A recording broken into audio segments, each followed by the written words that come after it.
Hello guys, എല്ലാവർക്കും പുതിയൊരു വീഡിയോയിലേക്ക് വീണ്ടും സ്വാഗതം. അപ്പോൾ ഇന്നലെ കേരള ബ്ലാസ്റ്റേഴ്സ് ആരാധകർ ആഗ്രഹിച്ച ഒരു മുംബൈ സിറ്റിക്കെതിരെയുള്ള ആ റിവെഞ്ച് ആണ് ഇന്നലെ നമ്മൾ കണ്ടത്. 2-0 എന്ന സ്കോറിൽ ആധിപത്യത്തോടെ നമ്മൾ വിജയിച്ചിട്ടുണ്ടായിരുന്നു. അപ്പോൾ വിജയിച്ചിട്ട് വീഡിയോ ചെയ്യാൻ പറ്റില്ല, കളി കാണാൻ പോയിട്ടുണ്ടായിരുന്നു കൊച്ചിയിലേക്ക്. അങ്ങനെ ഒരു ഗ്രേറ്റ് എക്സ്പീരിയൻസ് ആയിരുന്നു കൊച്ചിയിൽ ഉണ്ടായിരുന്നത്. അത്രയും ഫാൻസിൽ 40,000 അടുത്ത് ഫാൻസ് ഇന്നലെ കളി കാണാനുണ്ടായിരുന്നു. ഒരു ഗ്രേറ്റ് എക്സ്പീരിയൻസ് തന്നെയാണ് ഇന്നലെ കൊച്ചിയിൽ കാണാൻ സാധിച്ചത്. അപ്പോൾ ഇന്നലത്തെ വിജയത്തിലും വലിയൊരു പങ്ക് തന്നെ നമ്മുടെ ആരാധകർക്കും കൊടുക്കേണ്ടതുണ്ട്. അത്രയും വലിയൊരു ഒരു അറ്റ്മോസ്ഫിയർ അവിടെ ക്രിയേറ്റ് ചെയ്തതിൽ.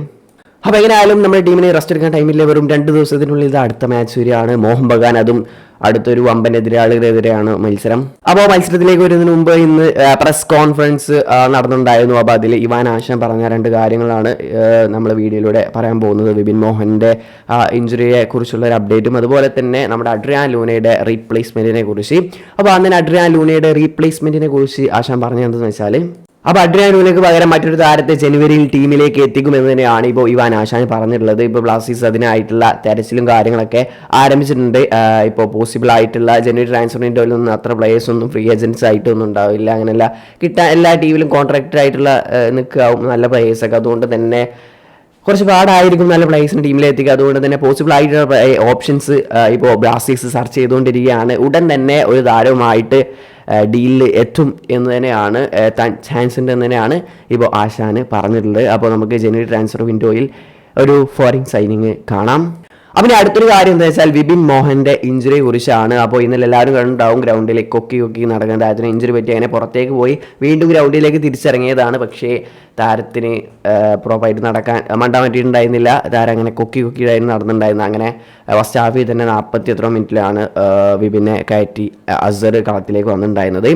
അപ്പോൾ ഇഞ്ചുറിയെ കുറിച്ച് ഇപ്പോൾ ചോദിച്ചപ്പോൾ പറഞ്ഞത്, രാവിലെ ആശാന് വിപിനെ കണ്ടപ്പോൾ ഒരു എന്താ പറയുക, ക്രച്ചസ് ഊന്നുവടി പിടിച്ചിട്ടൊക്കെ ആയിരുന്നു ബിബി നടന്നിട്ടുണ്ടായിരുന്നത്. കാലുവേദന ഉണ്ടായതുകൊണ്ട് തന്നെ അങ്ങനെ നടന്നിട്ടുണ്ടായിരുന്നത്. എന്നാൽ ഇന്നലത്തെ ഇഞ്ചുറിയെ തുടർന്ന് തന്നെ എക്സ്റേ എടുത്തിട്ടുണ്ടായിരുന്നു. ഇന്നലെ എല്ലാവരും കണ്ടാണ് താരം കൊക്കി നടന്നത്. അതുകൊണ്ട് തന്നെ ഒരു എക്സ്റേ ഒക്കെ എടുത്തു നോക്കിയിട്ടുണ്ടായിരുന്നു. ഭാഗ്യവശാൽ നമ്മുടെ ഭാഗ്യം കൊണ്ട് താരത്തിന് അങ്ങനെ ഫ്രാക്ചറോ അങ്ങനെ കാര്യങ്ങളൊന്നും ബ്രോക്കണായിട്ട് അങ്ങനെ കാര്യങ്ങളൊന്നും പറ്റിയിട്ടില്ല താരത്തിൻ്റെ മുട്ടിന്. അതുകൊണ്ട് അതൊരു ഭാഗ്യം എന്ന് പറയാം.